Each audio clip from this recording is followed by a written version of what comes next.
from Tony Gonsolin tonight, and specifically looking at that fifth inning, what do you think just kind of happened there that allowed the Nationals to attack? I don't think Tony, I thought he threw the ball well, actually.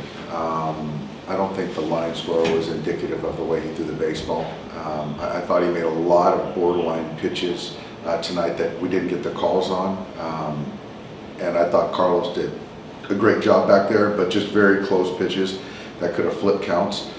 And then the Soto ground ball, the chopper that it ends up being a triple and drives in two, and then the Hernandez flare that drives in a run. So, I thought, for him to be able to get through 6 innings shows that even, I still think that giving up 4 runs through 6 innings and kind of how it manifested, I thought he threw the ball fine. And tonight we just couldn't put anything together.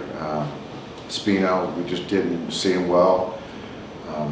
And then they went to the pen and matched up, and we had a couple opportunities, couldn't cash in, but it was really not a whole lot to kind of dig in on, really. What did you think of the about quality there from Mookie and then Trey, and then later on the 8th of Muncie?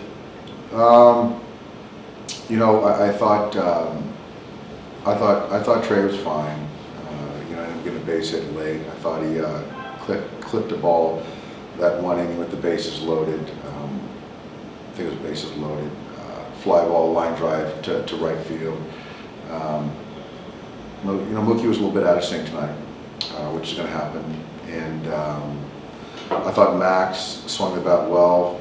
There was a borderline breaking ball that flipped the count, and then he threw a front door changeup that he got in defense mode to 3-2. So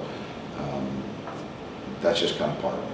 It's pretty rare though that a team is able to pitch that aggressively, just in terms of filling up the strike zone against you guys and get away with it.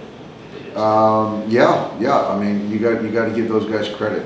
They did pound the strike zone. I thought Kaber did a good job with the fingers with those guys.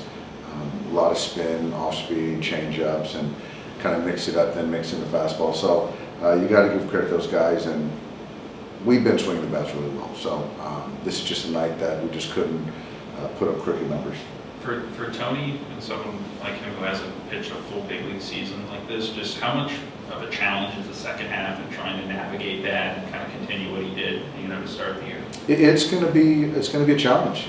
This is kind of uncharted territory for him, but I do believe that having the rough 5th or 4th to go out there and still put up 6 innings, and he threw 5 scoreless innings. So I think that in itself was a positive, and he saved our pen an inning, and he'll have an extra day his next turn, and he'll be ready to go. Is there something about facing teams who are bottom of the league, who kind of come in and being the Dodgers, and obviously you guys have talked about just kind of an target on your back? This, not to say it's been a trend this season, but some of these teams at the bottom end of the league have been able to kind of gauge the best of you guys. What have you been seeing from that, or something that stands out to you? I don't know that answer. I know that we came off a big series, but I know that's not an excuse for us to kind of essentially have a letdown and call it a letdown. I don't think it was. I thought we came in prepared.